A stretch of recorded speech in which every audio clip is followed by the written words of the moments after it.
Coming up tonight on YCN News, legislation approved Tuesday night in Congress will address human trafficking throughout the United States.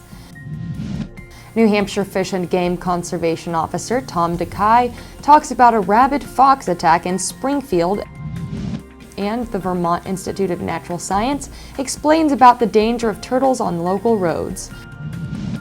For more news, weather, and sports, it's time for YCN, your local view.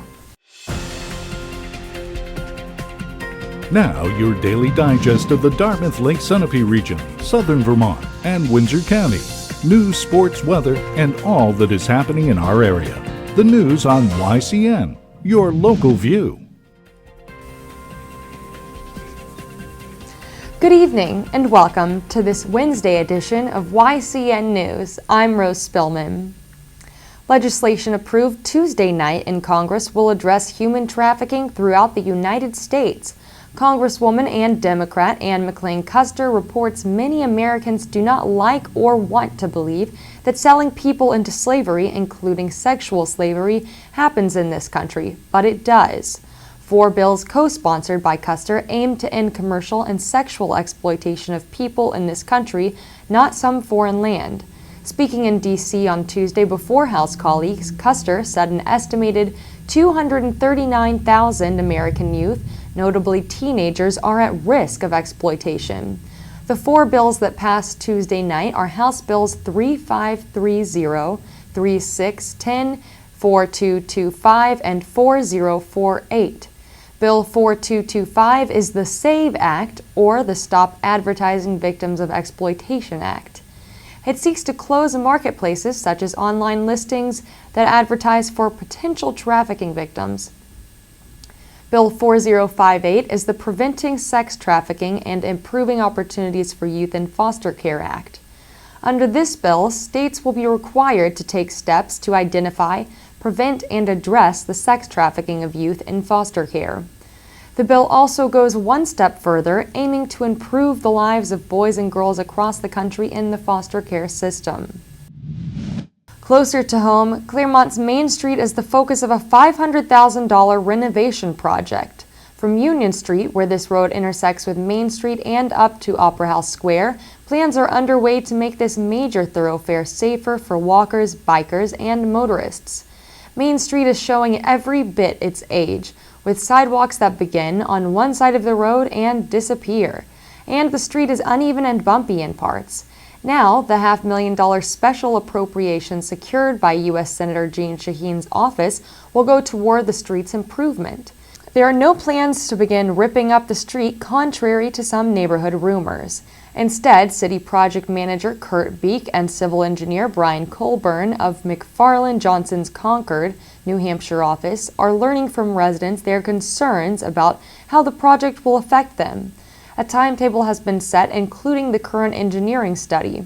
This fall, a blueprint for how the road will appear when repairs are completed will be made public.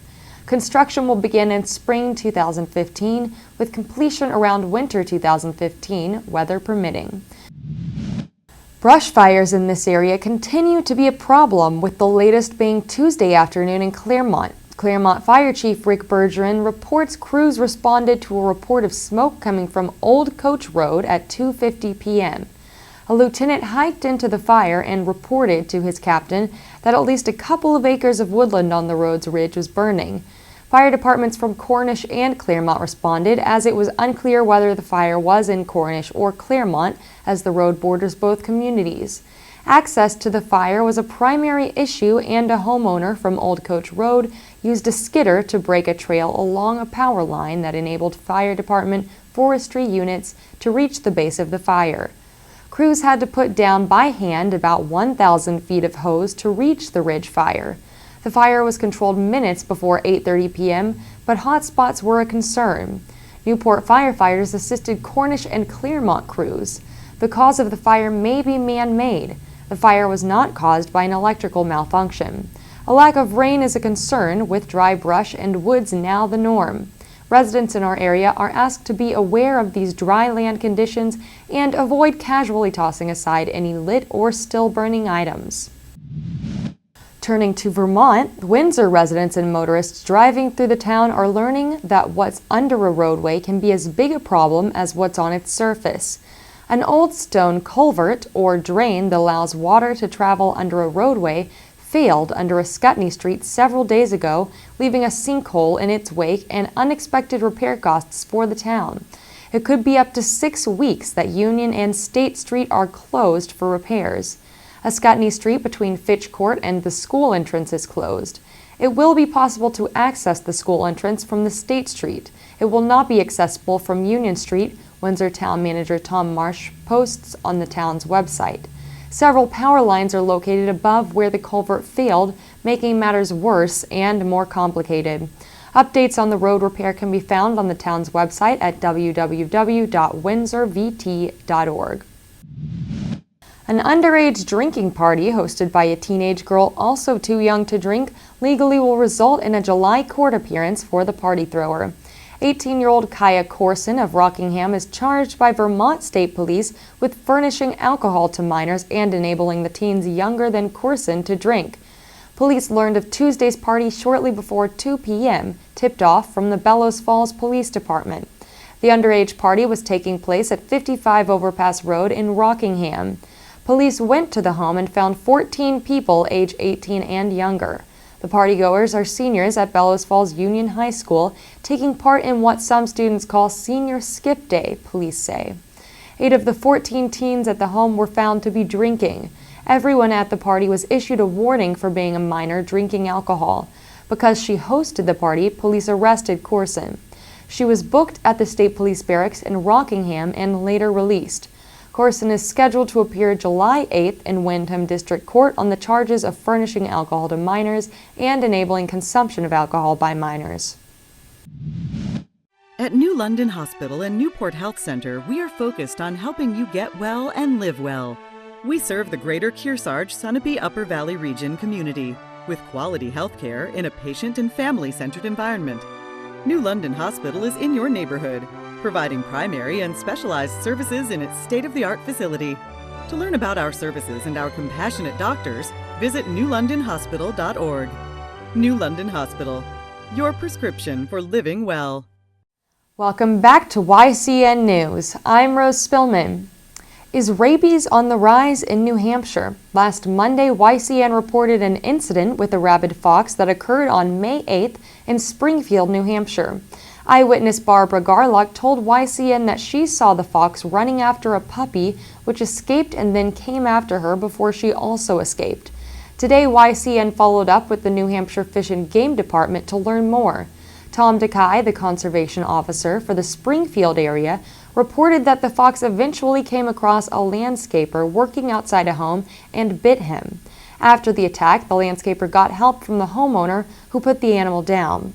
Due to the animal's contact with the man, it was sent to Concord to be officially tested, and DeKay confirmed that it was positive for rabies. The incident was certainly alarming to those involved. However, DeKay said that he does not believe there is a high cycle of rabies in that area, so the incidence of rabies haven't increased recently. According to the pamphlet Wildlife, Rabies, and You by the New Hampshire Fish and Game Department, foxes are among the most common animals to be infected with the rabies disease.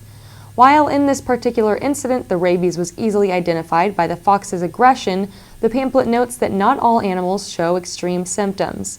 Some may just have a staggering walk, appear restless, or even act friendlier than normal.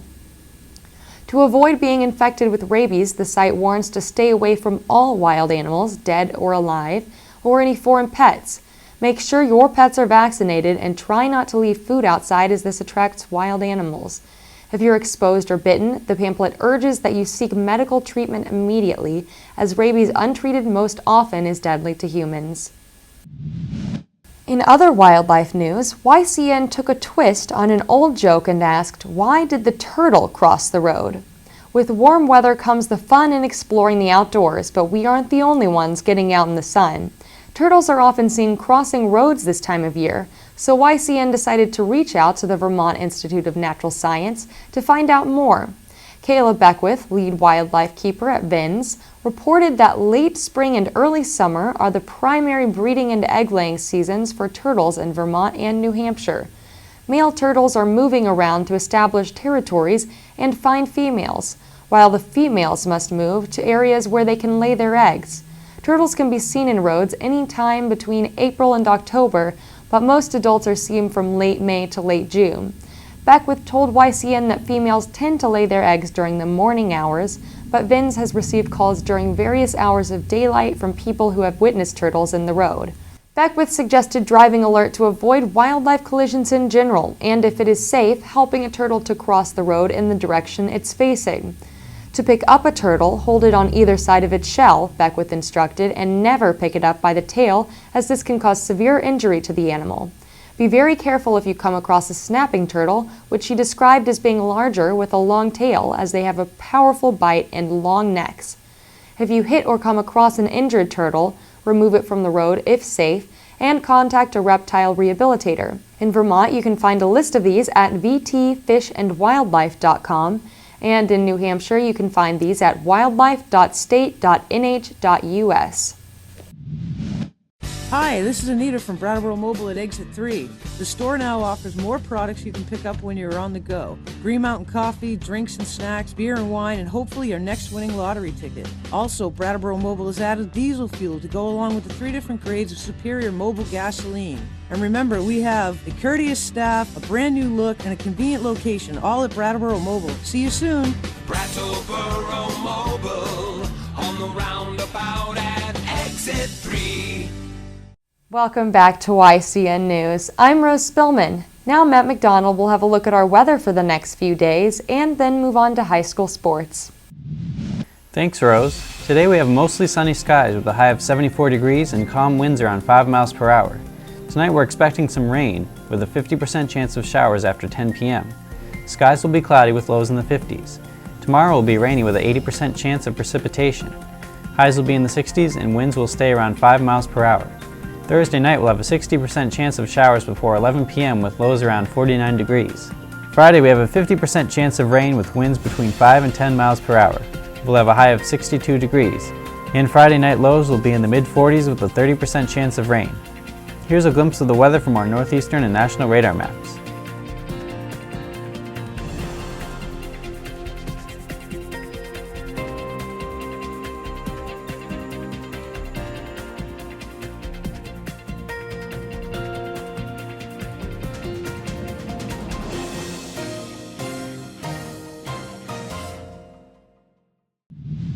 Now let's see what's coming up on our community calendar. Tomorrow in New Hampshire, the Lebanon Farmers Market will be held at 4 p.m. at Colburn Park.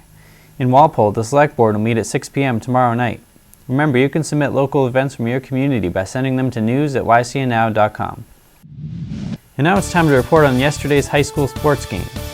The Stevens Cardinals dominated Newfound High School in softball. They managed a 15-2 win. Stevens will hopefully keep up their 4-game winning streak on Thursday as they are set to face Kearsarge. The game will take place at Veterans Park in Claremont at 7 p.m. We have a video from one of our viewers shot on a mobile phone. It is of yesterday's Brattleboro versus Keene baseball game. The two teams fought in a close game. Brattleboro managed to win the game against Keene 3-1. Remember, you can submit links to your videos of local coverage that we can show on YCN News. Just send information and links to news@ycnnow.com.